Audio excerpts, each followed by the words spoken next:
In 157 years after Peter the Great extended Russia to the Baltic Sea and founded St. Petersburg in the west, the empire opened its gates to the east, to the Pacific Ocean. The governor of eastern Siberia, Nikolai Muravyov-Amursky, laid down a new military post in a bay named Zolotoy Rog. It was called Vladivostok, which means to rule the east in Russian. A name like this probably wasn't too pleasing for the neighboring states, who had their own plans for the region. So a reliable lock was built for this gate, one of the most unusual and unassailable fortresses that was under construction for almost a century.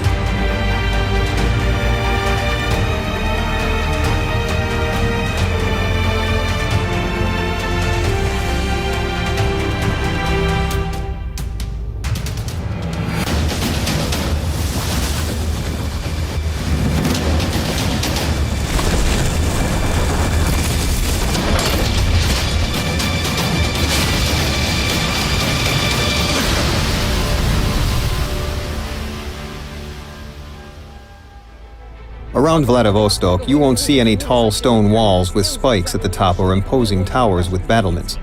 Old European fortresses belong in novels about knights. A modern fortress of the early 20th century is a system of forts, artillery batteries, and gunpowder magazines, located at key elevated places and connected between each other. This is how Russian military engineers designed the main line of defense for the Vladivostok fortress.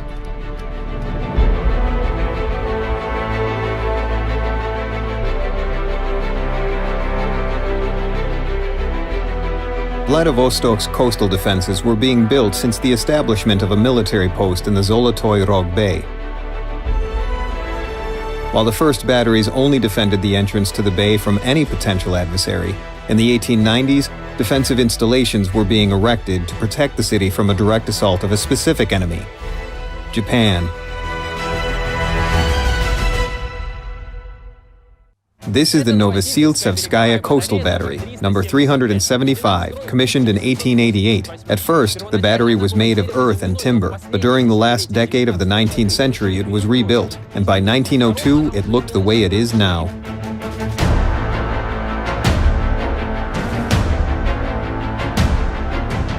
During the Russo-Japanese War in February 1904, a Japanese cruiser squadron came here. It consisted of armored cruisers with 8-inch guns. The weather was very cold, minus 31 degrees Celsius. The bay was filled with ice, and the Japanese ships had difficulty maneuvering. They shelled the eastern part of the city with its military workshops, as well as the batteries and forts that were under construction.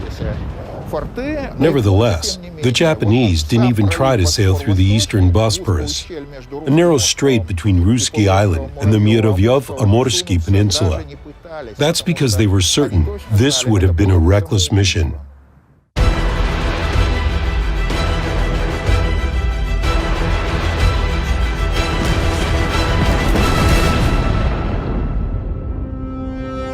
This position was equipped with 6 6-inch Kani guns, installed on coastal mounts with shields, and 2 2.2-inch Nordenfeldt guns. The gun positions were divided by concrete bulkheads, which protected underground magazines.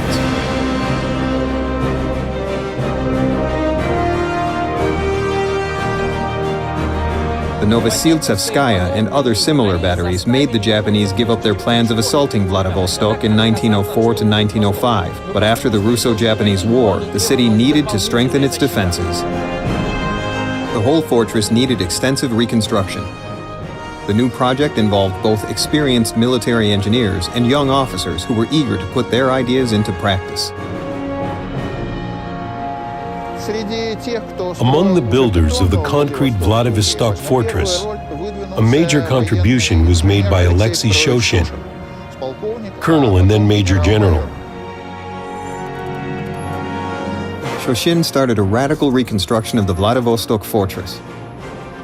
Under the 1910 project, 11 new forts were to be added to the existing 5, built as far back as before the Russo-Japanese War. And 12 more were reinforced with concrete breastwork and guns. The works were carried out step by step, using cutting-edge technologies of the time. In 1914, the Vladivostok fortress comprised a total of 50 coastal objects. equipped with over 200 cannons of calibers from 4.7 to 11 inches. I'm on top of Toropuf Hill, 538 feet above sea. Fort number 7 is located here. It's one of those built from 1910 through 1917. It faces northwest and is the last in a chain of fortifications encircling Vladivostok from the north, from the Ussuri Bay to the Amur Bay.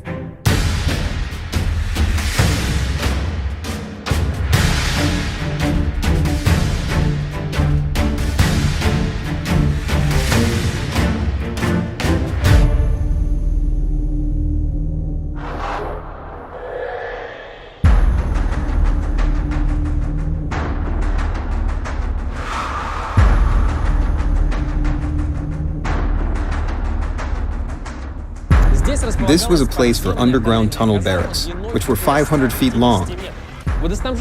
Water was supplied to the garrison from an artesian well in the technical section, which also had an electric power station, a full-fledged kitchen, and even a bakery. All underground tunnels are very tall and wide. They created a pretty widespread network that connected all structures of the fort.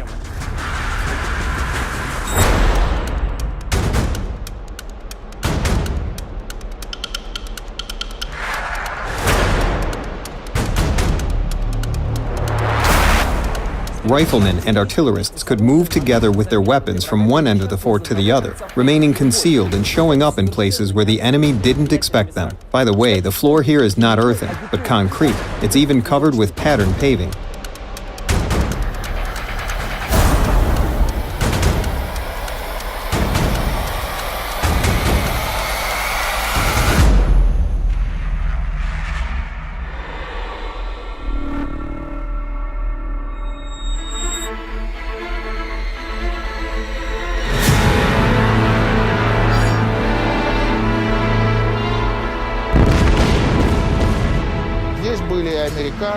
The Americans and the English have been here. The English even wrote afterwards that they thought that the Vladivostok fortress was one of the strongest in the world, and its defenses were a masterpiece of military engineering. And I know what they mean. Indeed, the fortress had the most powerful, virtually impenetrable ground defense, and a very well-developed system of coastal batteries.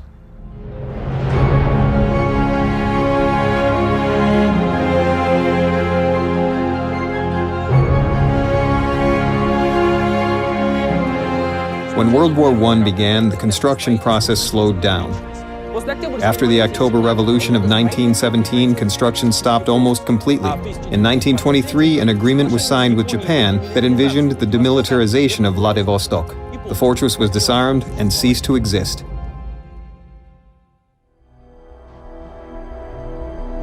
In the second half of the 1920s, the fortress was practically abandoned, and Vladivostok was virtually defenseless against the ever-present threat of an attack.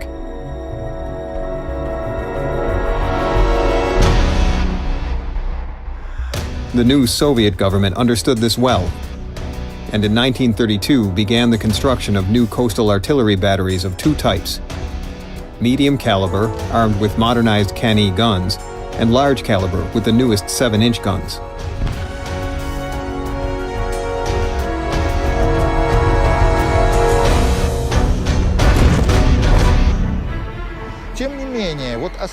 However, the 7-inch batteries might not have been enough to stop the enemy. They could approach Vladivostok despite fire from 7-inch batteries. I think you know how strong Japanese battleships were and shell the city unpunished. A number of measures were taken. The first was the construction of the Voroshilov battery. The Voroshilov battery was erected on the Ruski Island in just 2 years, from 1932 to 1934. It had the largest caliber among all stationary guns, 12 inches, and was named after Klement Voroshilov, Soviet defense minister who actively supported the construction. We are now at a battle position of the Voroshilov battery. It includes 2 turret mounts. They were taken from battleship Poltava.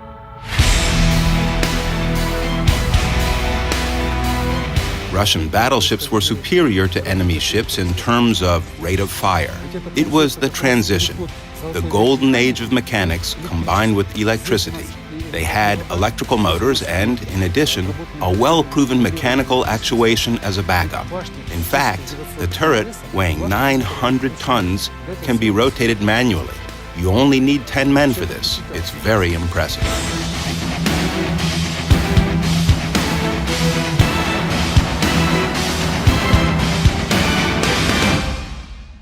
A road was built leading to every turret to supply ammunition.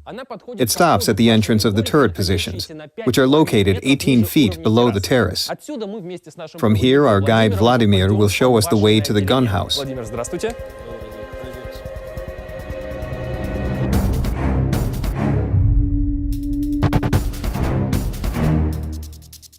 Our battery is located in a closed position. What does that mean? From where the guns are, you can't see the target they fire at. Nevertheless, the guns need to be aimed. There's no point in firing blindly, is there? This was a task for the command and range finding post. It was located 1 mile away on top of a hill.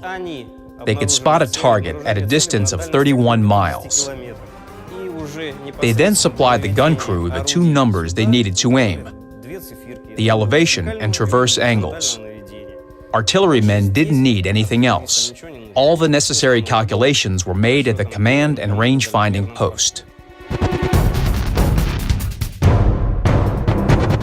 A charge represents a bag like this, filled with gunpowder tubes. A loader would take a charge, carry it to the supply tourniquet, press here, open the flaps, and load the charge. Take out the charge and load it into the feeder. Now we close the flaps and, with the help of the engine telegraph, notify that the charges are ready to be loaded. We're now in the shell magazine. Depending on the target indicated on the engine telegraph, destroyer, cruiser, etc. The squad commander here knew what type of shells he should choose. The platform would turn and the shell would be loaded to the feed line.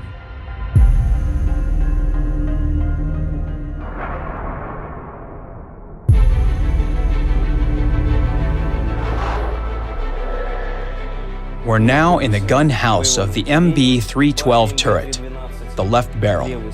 If we look inside the barrel, we'll see that it's rifled. 72 rifles. Shells made 1.5 revolutions when passing through the muzzle, so that they would rotate on their axis without wobbling after leaving the barrel. To take a shot, we need to insert an ignition tube, or a primer tube, into the firing arrangement. It basically does the same thing as the percussion cap in small arms cartridges. The recoil is 4 feet 2 inches. It's absolutely forbidden to be here when the gun fires.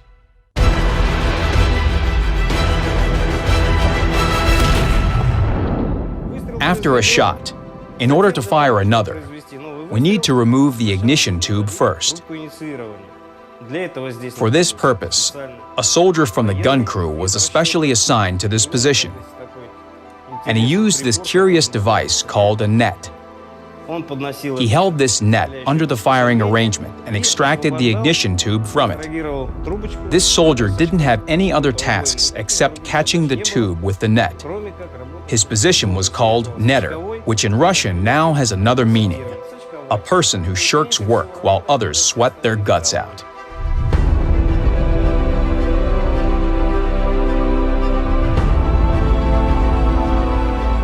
The main objective was to prevent enemy ships from reaching Vladivostok and ensure the safe exit of our ships. The Ruski Island itself protects Vladivostok and the main base, acting as a natural shield. We can't consider the Voroshilov battery separate from the entire defense of the Vladivostok stronghold. The large caliber artillery is also installed here. 7-inch guns are considered large caliber. A battalion of Marines appeared here later, together with the anti-landing defenses. All of this protected the city.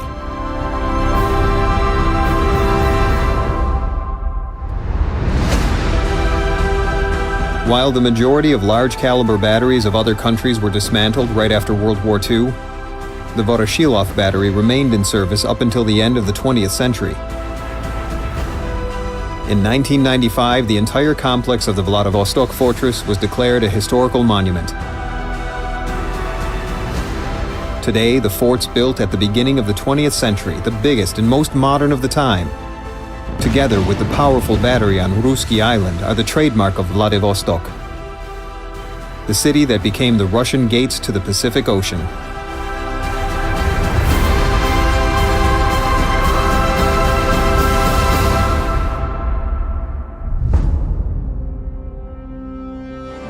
The Russians are here to stay. That was the motto of the Russian engineers who designed the Vladivostok fortress. The result of their work leaves a great impression and brings to mind such monumental buildings as the Great Pyramids or the ancient cities of Peru. Standing here, I'd like to quote Nikolai Klado, a Russian historian, a coastal fortress that didn't fire a single shot in a war because the enemy thought that they were at a disadvantage and would not dare to attack it, completed its objective in the best possible way. It is this silence in times of war that made it extraordinarily successful.